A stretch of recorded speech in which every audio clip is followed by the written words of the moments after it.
Breaking news out of Havana, the death of Fidel Castro.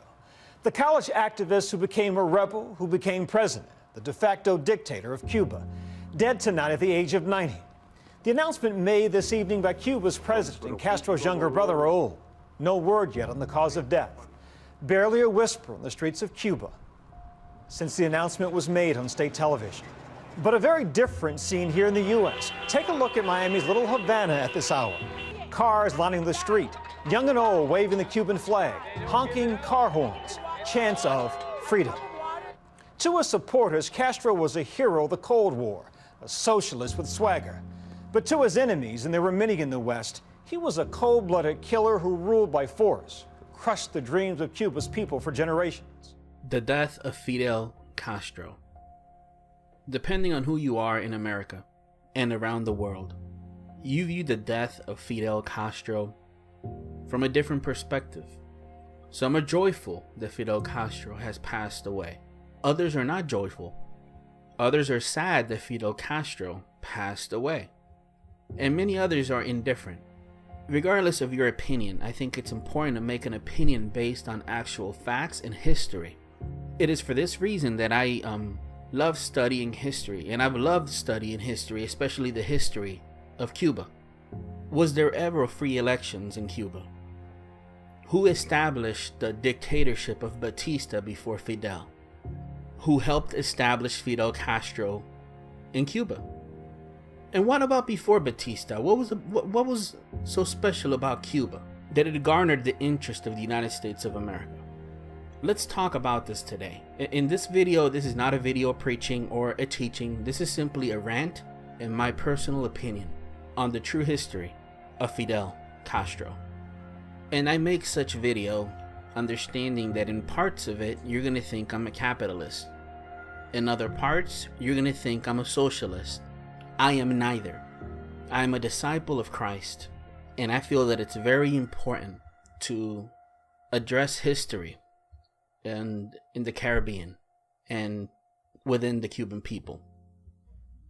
Prior to the United States getting involved in Puerto Rico, Cuba, and other Latin American countries, you have to understand that the United States of America was in the process of expansion. William H. Seward, he's the one who proposed originally the takeover of Dominican Republic and even purchasing Puerto Rico and Cuba. After the Civil War ended with a Union victory, it was Seward who pursued the negotiations to expand U.S. territory. He was behind the purchase of Russian Alaska, which occurred in 1867. And then, of course, he wanted to continue the expansion of U.S. territory to the islands, to the Caribbean, because of the fact that it was a great territory. It was the gateway to America. It was the gateway to America. And what better way to protect America than by controlling the islands as well? Eventually, the United States of America made a purchase offer to Spain to purchase Puerto Rico and Cuba for $160 million or more.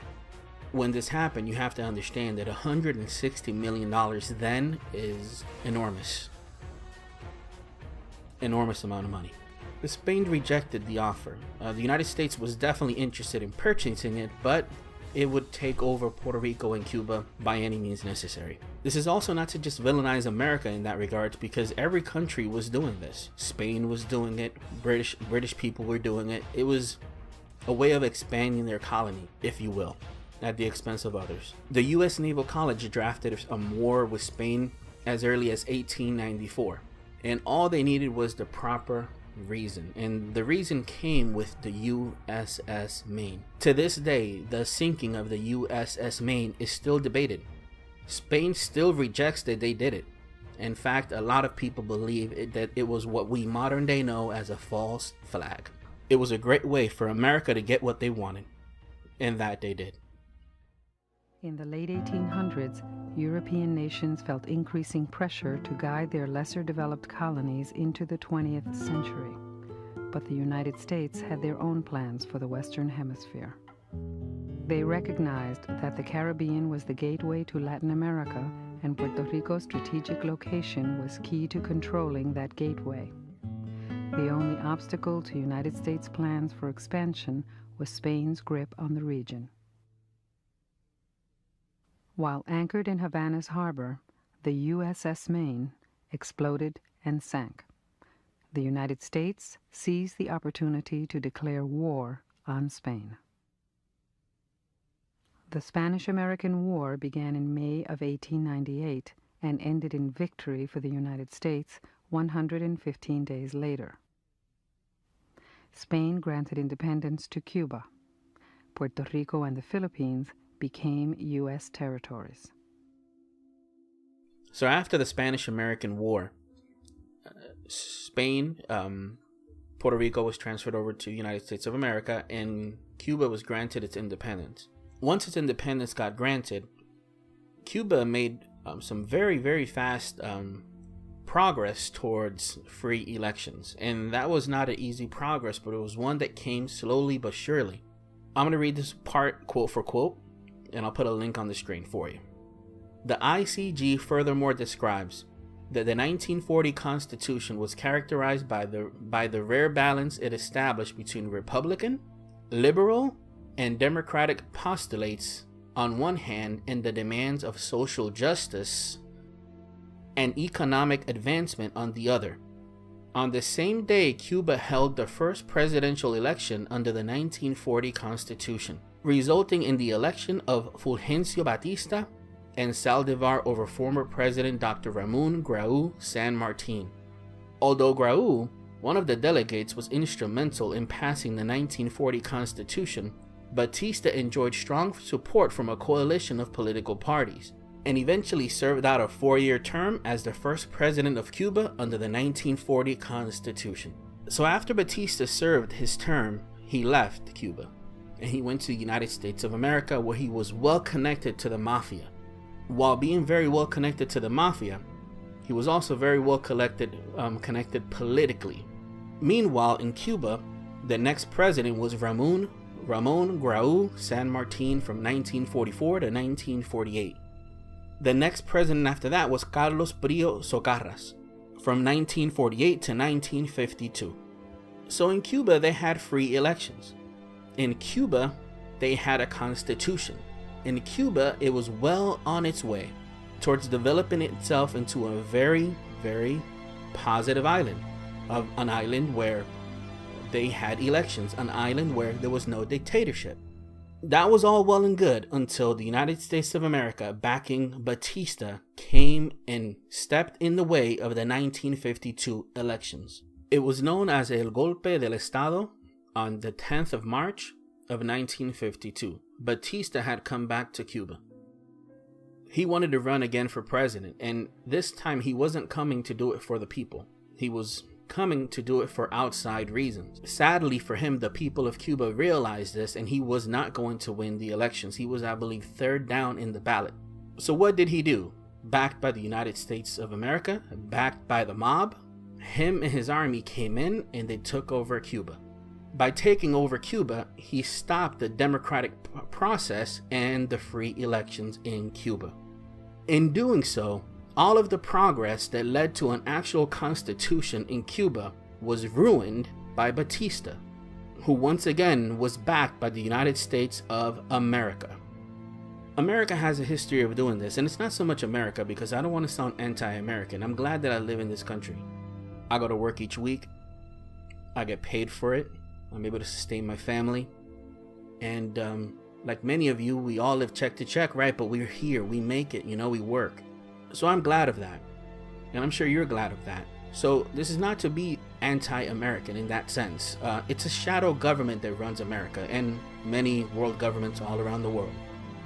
But whoever is doing this, they have a history of doing this. Think about Saddam Hussein. Saddam Hussein, who brought Saddam Hussein up? Who trained his people? Who armed his people? America. After he doesn't do what they want, or after something happens in which they want to destabilize the region, they took him down. They hung him on CNN. They invaded Iraq with the weapons of mass destructions, and they found absolutely no weapons of mass destructions. Gaddafi, same thing.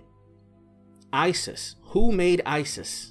You see, all these world leaders always talking, ISIS, ISIS, ISIS. Who made them? America. We made them, we trained them, we armed them. And that's what happened with Batista. He went in to destabilize Cuba, backed by America. While all of this is happening, behind the scenes there's a man called Fidel Castro, and Fidel Castro was a son of a slave master in essence.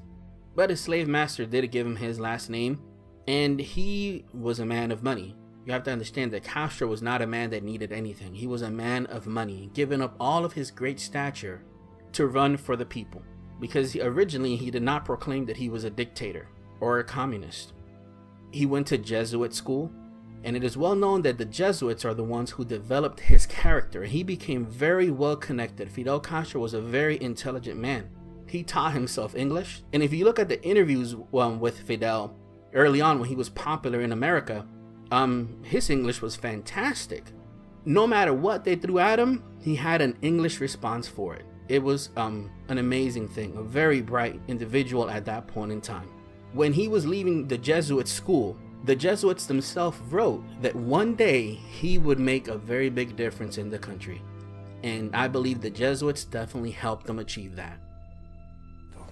Cuando Fidel Castro se graduó, yo escribí que Fidel Castro es madera de héroe y la historia de su patria un día tendrá que hablar de él. As he kept on growing older and older, eventually July 26, 1953, him and 123 other individuals stormed the Moncada barracks. It's known as the July 26th movement. Tons of people were murdered. Those that were captured, many of them were tormented, jailed for many years, and even murdered. Mysteriously though, Castro and his brother Raul weren't. In fact, they were actually set free, which is impressive, a miracle. But what was most likely the work of the Jesuits. So they got Castro out of Cuba and his brother out of Cuba to make sure that they were okay, and the Jesuits, in my humble opinion, intervened at that point in time for Castro. Castro would return to Cuba to make sure that he would make his attempt once again to take over Cuba and revolutionize it and take it away from the dictatorship of Batista. America only has problems with dictators that they can't control. You ever notice that? Because we have no problem dealing with China, Saudi Arabia, and many other countries where people are treated like garbage. But we have a problem with dictators that don't cooperate with us. And early on, it had absolutely no problem with Batista. Cuba became a cesspool for the mob. Cuba became a place which was a hangout spot for the elite. Child molestation, prostitution, casinos, gambling. There was a two-tiered society. Either you were in or you were out. And those that were in were those that were very well connected. This is why within Cuba there is still a lot of racism between light-skinned Cubans and dark-skinned Cubans, because the light-skinned Cubans are considered to be Spaniards. The dark-skinned ones are considered to be the ones that are of relations with Africans. Either way, all of that is childish. Me and you know that all that is more or less melanin. But ask a Cuban. Ask a Cuban if there's racism among Cubans that are light-skinned and dark-skinned, and the racism is rampant. But it wasn't just poor black people that were being taken advantage of. There was a lot of light-skinned Cubans that were in the mountains. They were uneducated. They did not know how to read. They did not know how to write. And in America, to compare it to you, they were what some people would say are white trash. I don't agree with that term, but just giving you a comparison. Poor light-skinned Cubans as well. There was no middle class. Either you were in or you were out. Most of the country was illiterate. There was no education in the country. Batista, once again backed by America, completely devastated the Constitution of Cuba. It was horrendous. So when Castro came along, he sounded like a hero. If you listen to the early speeches of Castro, his speeches sounded very similar to Trump. And no, I'm not saying that Trump is a dictator. That's not what I'm saying. Listen to me. Castro sounded like a revolutionist. He ran as a nationalist. So everything he said sounded just like Trump did. We're going to make Cuba great again. We're going to take back our jobs. We're going to kick out those that are here illegally. Same thing. We're going to take back our companies. Because Batista had sold Cuba out 100% of the way. He was the Obama of that time, if you will. And what he did was, the sugar industry was no longer in Cuban hands. Agriculture no longer in Cuban hands. Castro ran with the revolution type of speech. We can come together. We can make Cuba great again. We can educate our people. We can kick out those who don't belong in this land and take back our country. And just as Trump had thousands of people at his speeches, so did Castro. He ran as a revolutionist, and he denied that he was a communist. He would travel to America, and in America, they would sensationalize Castro. They would uplift Castro. He became a larger-than-life culture figure. Eventually, Batista's time in Cuba would run out. Earl Edward Taylor Smith was the United States diplomat ambassador to Cuba, and he would describe the fall of Batista as the following. This was a letter to the New York Times. This was in 1979, and this was in response to people saying that Nicaragua was different from Cuba, but he was saying, nope, Nicaragua is Cuba all over again. And I will read this word for word for you. To the contrary, Castro could not have seized power in Cuba without the aid of the United States. American government agencies and the United States press played a major role in bringing Castro to power. I so testified before a Senate committee. As the U.S. ambassador to Cuba during the Castro Communist Revolution of 1957 and 1959, I had first-hand knowledge of the facts which brought the rise of Fidel Castro. Because of my briefing in Washington, my sympathies leaned toward Castro when I first arrived in Cuba. After a few months as chief of mission, it became more and more obvious to me that the Castro-led 26th of July movement embraced every element of radical political thought and terrorist inclination in Cuba. The State Department consistently intervened positively, negatively, and by innuendo to bring about the downfall of President Fulgencio Batista, thereby making it possible for Fidel Castro to take over the government of Cuba. And listen to this. The final coup in favor of Castro came on December 17, 1958. On that date, in accordance with my instructions from the State Department, I personally conveyed to President Batista that the Department of State would view with skepticism any plan on his part or any intention on his part to remain in Cuba indefinitely. I had dealt him a mortal blow, he said in substance. This is Batista talking to him. You have intervened in behalf of the Castros, but I know it is not your doing and that you're only following out your instructions.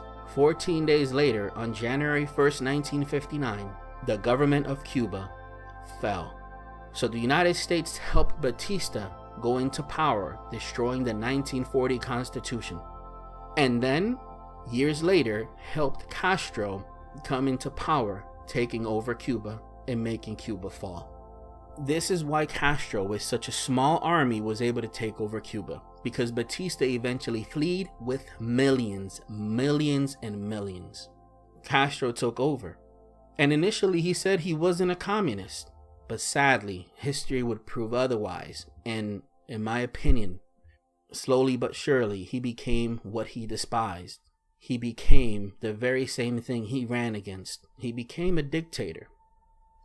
But when you hear what people say about him in the United States of America, taking pleasure that he died, Ezekiel 18:23 tells me not to take pleasure in the death of the wicked. And there are many ministries taking pleasure in the death of Fidel Castro, many Christians too.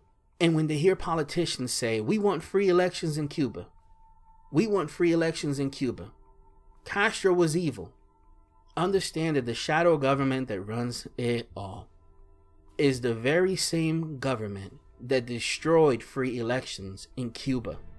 So anytime you hear of anybody saying Fidel Castro did not bring free elections, who is the one that stopped it? America, by having Batista declare himself as a dictator, a vicious one. He murdered people just like Castro murdered people. He killed people probably more than Castro initially, but you don't want to hear that. You don't want to hear that. You see, America wants elections in Cuba, but what they want as an election is a puppet that they can control. Because if they really wanted the free elections they were in Cuba, the people were the ones selecting who should be the president of Cuba. And they clearly did not want the American Batista to be president. And thus, the fall of the Constitution, and thus the fall of Batista himself. Another important thing is that when a government like Castro, which in a very evil way murdered people, so many families had to flee Cuba for a better life, and families separated, fathers separated, children separated, thousands dying, fleeing Cuba. Or Batista, which in a very evil way murdered a lot of people. When these countries do that, you call them evil murderers. But when America bombs other countries, hotels, hospitals, communities, we call that accidents sometimes. We call it acts of war sometimes. Not only that, but America has selective memory in the sense that it chooses which dictators it likes. They'll say, we don't like Castro because he doesn't have free elections, even though they're the ones who stopped it. But do business with China. But do business with Saudi Arabia. But do business with Islamic countries, which are evil as well. So you see, it's a selective type of thing. James 2:9, but if ye have respects to persons, ye commit sin, and are convinced of the law as transgressors. It's a partiality type of a thing. And what if Castro wasn't in power? You have to understand, when Castro came into Cuba, he was a revolutionist. As I mentioned, let's make Cuba great again. So the first thing he did is all of the people that were exploiting Cuba, he kicked them out. What is that you're asking of Trump to do? To kick out all of the people that are here illegally. And you have no problem with that. That's exactly what Castro did. Sadly, what Castro did was also very evil because he murdered a lot of people, man. A lot of people. And that's not right, man. That's not right at all. So what he also did at that point in time is he educated the poor. All of the poor people that did not know how to read, did not know how to write. They were basically living, breathing sweatshops for the Americans and the mob who were there taking over Cuba. Children working in the sugarcane fields. It was horrendous. So he stopped that. He educated them, and that's important. He gave many of them a plot of land so that they can live and all of that stuff. But as I'm mentioning to you, all of those good things that he did came at a cost, man. And there's no world system that is godly. Whether it's capitalism, socialism, communism, none of them operate under a biblical mandate. Each one of them is flawed. And only Christ, when he rules, is going to be able to change all of that. So all of these wicked systems are evil. And what if Castro wasn't in the Caribbean? What if he wasn't the one ruling Cuba? What would be of Cuba today? Compare it to all of the other Caribbean islands. Compare it to Haiti, which has strong ties with America. Compare it to Haiti. Compare it to Puerto Rico even, which is part of the United States of America. Search the Jones Act. The Jones Act, Puerto Rico. Search that. And see how the economy of Puerto Rico is strangled by the Jones Act. I have a video on my channel as well called The True Story of Puerto Rico. Check it out. Without a doubt, in my humble opinion, if Cuba would have been left alone after it drafted its constitution, its economy would be way stronger today. Its people would be way better today because the Cuban people are beautiful people. The Cuban people are people, man, that are bright as can be, man. If you look at their population, all of them can read, all of them can write, all of them can do math better than me and you. Of course, you have your exceptions, but everyone there is educated. Everyone there is intelligent. Dude, they have cars from the 1940s still running with a Ford engine, a Toyota chassis, and Chevy brakes. And they make it work, okay? The Cuban people are, man, they're brilliant people. And think of what would have been of Cuba if America would not intervene. Think of it. But it did, and we had Batista, a dictator, and then we had Castro, a dictator, and now he's died. So what now? What happens with Cuba? Raul Castro's the one running it right now, and I'm sure that after he's done, one of his children is going to run it soon. And eventually, I've talked to several Cubans that are afraid. And they don't like Castro, by the way, but they're afraid. of the American involvement in Cuba, of what will happen once America takes over Cuba. It won't be pretty. And it's coming. It's gonna happen. But it won't be pretty. And then you'll get to see that there's nothing new under the sun. Nothing new under the sun. So pray for the nation of Cuba.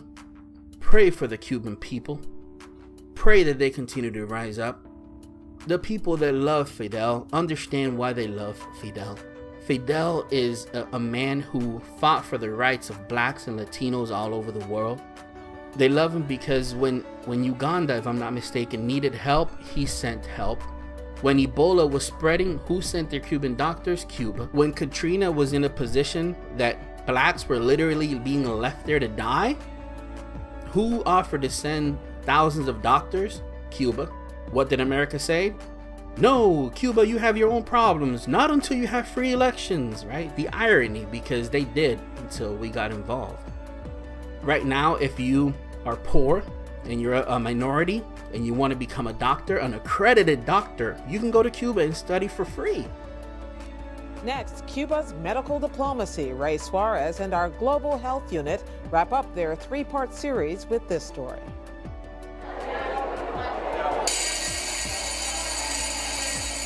A 28-year-old American, Pasha Jackson is in his second year of medical school. But his medical career actually started a year earlier when he had to begin a crash course in Spanish. Because Jackson is learning to be a doctor in Cuba, and his entire 6 years of medical education is being paid for by the Cuban government. He's one of about 10,000 students from 29 countries now enrolled in Havana's Latin American Medical School, including more than 100 Americans. I've always had the interest in medicine. Medicine, biology, anything that has to deal with how things work, especially if you're talking about organisms. That was my deal.